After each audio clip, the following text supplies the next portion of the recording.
Aujourd'hui, je veux vous parler d'un sujet dont beaucoup de gens parlent depuis très longtemps. Et ce sujet s'appelle le succès.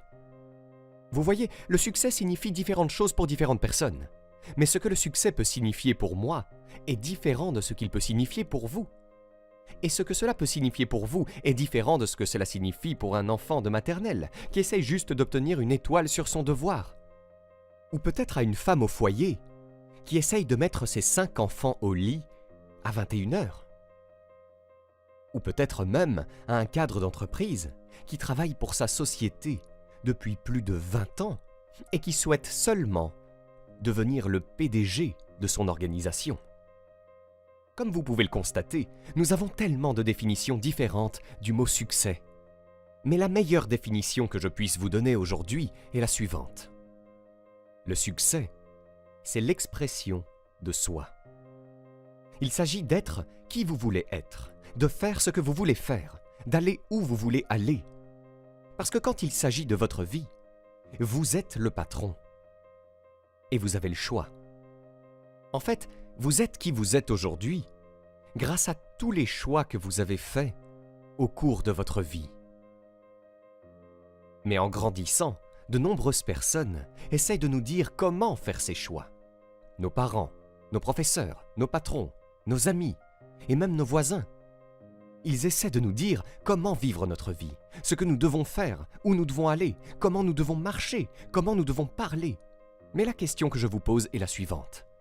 Si vous essayez d'être ce que les autres veulent que vous soyez, alors qui seriez-vous?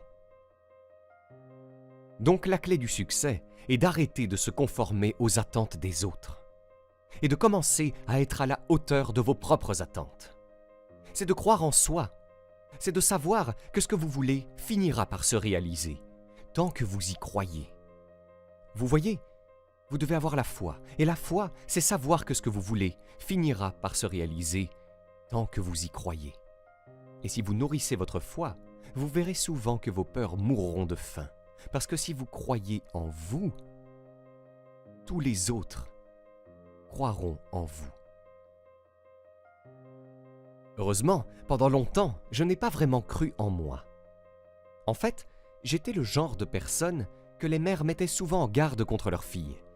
Et les pères disaient à leurs fils, « Si tu continues à faire ce que Daniel Ali fait, tu finiras là où Daniel Ali va aller. » Ils avaient un certain crédit à ce qu'ils disaient, car comme vous pouvez l'imaginer, votre réputation est vraiment votre meilleure publicité.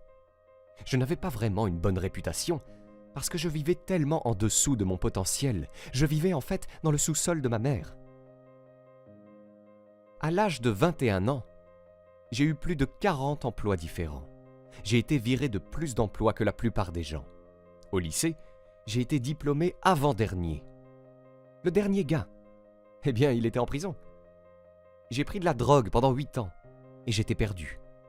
J'étais fauché et dégoûté. Et je savais que je voulais changer. Le seul problème était que je ne savais pas comment. Puis-je voir une levée de main si vous avez déjà été dans une situation où vous vouliez changer, mais vous ne saviez pas quoi faire? Eh bien, nous sommes tous passés par là. Peut-être même que nous y sommes en ce moment. J'ai découvert qu'il n'y a que 3 façons de changer sa vie. 3 idées que je voulais partager avec vous aujourd'hui et qui peuvent absolument révolutionner votre vie dès aujourd'hui. Je sais que ces étapes fonctionnent parce que j'ai été capable de les réaliser moi-même. À l'âge de 24 ans, je suis devenu un millionnaire autodidacte. J'ai pu écrire 3 livres et voyager dans des dizaines de pays. Je touche maintenant des millions de personnes avec mon travail. Je suis convaincu que ces 3 principes clés peuvent changer votre vie, quelle que soit votre définition du succès, que vous souhaitiez vivre jusqu'à 100 ans, avoir une douzaine d'enfants ou simplement posséder une maison au sommet d'une montagne dont personne ne connaît l'existence. Ces 3 principes clés vous aideront à réaliser le succès dans votre vie. Le premier est de lire plus de livres. Vous savez, tous les livres du monde peuvent nous aider à résoudre tous les problèmes du monde. Mais la vérité est que nous n'avons pas besoin de lire tous les livres du monde, car nous n'avons pas tous les problèmes du monde. Mais nous devons lire les livres qui nous aident à résoudre nos problèmes. Ainsi, par exemple, si vous voulez apprendre l'argent, il vaut mieux lire des livres qui en parlent. Ou si vous voulez apprendre à gérer vos relations, ou à devenir un meilleur communicateur, il y a beaucoup de livres à ce sujet. Ce que je veux dire, c'est que les bibliothèques sont pavées d'or et que les cartes de bibliothèque sont gratuites. Vous voyez, les livres sont les outils qui libèrent les cieux de votre esprit.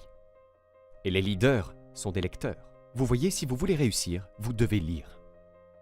La plupart des gens dans le monde lisent environ un livre par an. Ce livre, je suppose, c'est Facebook. Et avant même de se lever et de faire leurs choses, avant de boire leur café ou de lire leur journal, les gens lisent Facebook. Mais la vérité est que si vous étudiez des choses diverses, vous obtenez des résultats divers. Vous devenez ce que vous étudiez. Qu'étudiez-vous? Et où cela vous mène-t-il? Vous voyez, beaucoup de gens viennent me voir et me disent « Daniel, je n'ai pas vraiment le temps de lire. J'ai des enfants, j'ai du travail, je suis étudiant, j'ai déjà tant de manuels, je fais tant de choses, je suis trop occupé. » Mais si vous n'avez pas 10 minutes par jour, vous dites en fait que vous n'avez pas de vie. Nous avons tous le temps de lire. Nous avons tous le temps de prendre un bon livre et de lire pour nous-mêmes afin d'apprendre. Regardez, si vous lisez 10 minutes par jour, pendant 30 jours d'affilée, cela fait un livre par mois. Un livre par mois sur 12 mois, cela fait 12 livres par an. Vous pouvez faire en un an ce que la plupart des gens font en 5 ans.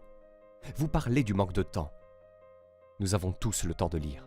N'oubliez pas que les lecteurs sont des leaders et la seule façon de réussir, c'est de lire. Ma deuxième suggestion concerne le fait de s'entourer des meilleurs individus possibles. Nous sommes la somme totale des 5 personnes dont nous nous entourons le plus. Nous gagnons les mêmes revenus, nous allons aux mêmes endroits, nous faisons les mêmes choses, nous avons les mêmes pensées.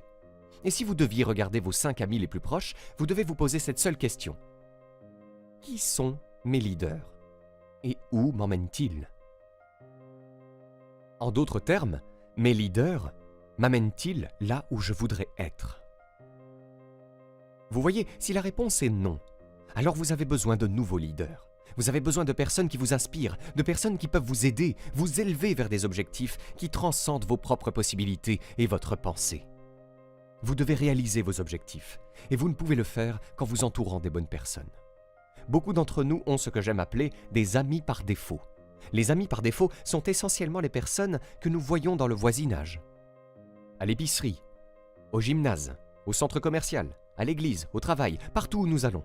Ce sont des personnes avec lesquelles nous nous lions naturellement d'amitié lorsque nous commençons à gagner leur confiance et leur acceptation. Et ce qui tend à se produire, c'est que si vous êtes une personne très ambitieuse et que vous avez des objectifs très élevés, beaucoup de ces personnes peuvent vous aider à atteindre vos objectifs. Donc vous devez regarder à l'extérieur, vous devez chercher des gens. Je vais vous donner un exemple. J'avais un ami, il s'appelait John et il était en fait un plombier. Et son père et lui avaient une entreprise assez prospère. Du moins, il le semblait. Donc j'ai demandé à John, je veux démarrer une entreprise. Que pensez-vous exactement que je devrais faire? John m'a tiré vers le coin et m'a dit, Daniel, je ne pense pas que tu veuilles créer une entreprise. 98% des entreprises échouent dans les 3 premières années. Puis il a commencé à me dire toutes les raisons pour lesquelles je ne pouvais pas le faire et pourquoi ça ne marcherait pas. Il m'a expliqué combien il était difficile de travailler plus de 100 heures par semaine, combien il était difficile de gérer les salaires, et pourquoi la récession l'empêchait d'obtenir plus de clients. Pendant qu'il me racontait cela, j'étais un peu découragé, un peu abattu. Et je suis rentré chez moi et j'ai réfléchi à tout cela.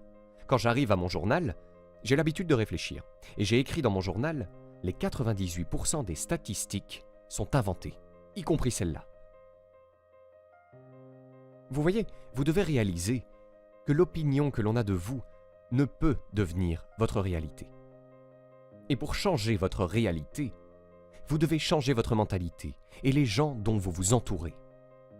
Vous devez vous entourer de personnes qui peuvent vous aider, de personnes plus intelligentes que vous, de personnes qui sont allées plus loin que vous, de personnes qui savent ce que vous devez faire pour atteindre le niveau supérieur.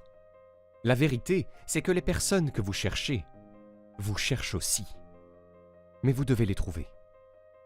Vous voyez, parfois, nous nous entourons d'étrangers et de membres de la famille qui nous disent ce que nous ne pouvons pas faire. Ils nous limitent. Beaucoup de gens ont de bonnes intentions, mais souvent, ils donnent les mauvaises directions. En d'autres termes, ils veulent nous aider, mais ils ne savent pas comment. Il faut donc s'entourer de personnes qui le peuvent. Beaucoup de gens me demandent « Daniel, comment trouves-tu ces gens ?» C'est facile. Si vous suivez la première étape, qui consiste à lire plus de livres, vous trouverez à la fin du livre la section « À propos de l'auteur ». Et ce que j'avais l'habitude de faire, c'était d'entrer en contact avec les auteurs. Heureusement, nous vivons dans un nouveau millénaire qui nous permet d'accéder à leurs médias sociaux, à leur site web, et nous pouvons ainsi avoir une conversation avec eux. Nous pouvons changer en comprenant réellement ce qu'ils enseignent. Et si nous posons suffisamment de questions, nous pouvons faire de grands progrès dans notre vie. N'oubliez pas que les personnes que vous recherchez sont également à votre recherche, alors rapprochez-vous d'elles. Ma dernière et finale suggestion est de fixer des objectifs plus élevés. Car les objectifs vous poussent à vous dépasser, ils vous aident à devenir davantage ce que vous êtes. Et dans cette énormité de conformité, tant de gens ne savent pas comment fixer des objectifs, ils sont confus quant au processus. Beaucoup de gens utilisent les résolutions du Nouvel An. Mais le problème avec les résolutions du Nouvel An est que la personne essaie souvent d'en faire trop vite. Disons que Doug veut arrêter de fumer. Le 31 décembre, il dit « J'arrête ». Le 1er janvier, « Je suis clean, plus jamais ». Vous voyez, il n'a pas créé de plan d'action pour atteindre ses objectifs. Et donc, ce n'est pas raisonnable. La liste de choses à faire est une autre chose que les gens font, et généralement, quand quelqu'un crée une liste de choses à faire, il se donne trop de temps.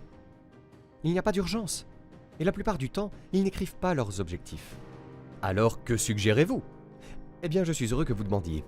Ce que je vous suggère, c'est de mettre vos objectifs par écrit. Je crois qu'un crayon terne vaut mieux qu'un esprit vif. Et pour impressionner votre subconscient, vous devez mettre vos objectifs par écrit afin que vous puissiez vous y tenir fermement. J'ai une méthode que j'enseigne partout dans le monde qui s'appelle la méthode des 20 idées. Et en gros, ce que vous faites, c'est que vous choisissez un objectif primordial que vous aimeriez accomplir, analysez 20 idées correspondant à cet objectif particulier. Donc disons par exemple que vous voulez devenir un meilleur orateur. Quelles sont les choses que vous pouvez faire ? Eh bien, vous pouvez regarder les conférences TED, comme vous le faites maintenant. Vous pouvez vous entraîner à parler, vous regarder dans le miroir pour vous mettre au défi. Vous pouvez lire le dictionnaire tous les jours. Il y a tellement de choses que vous pouvez faire, mais pourrais-je trouver 20 idées ? La réponse est oui, je peux en trouver 100 si je veux.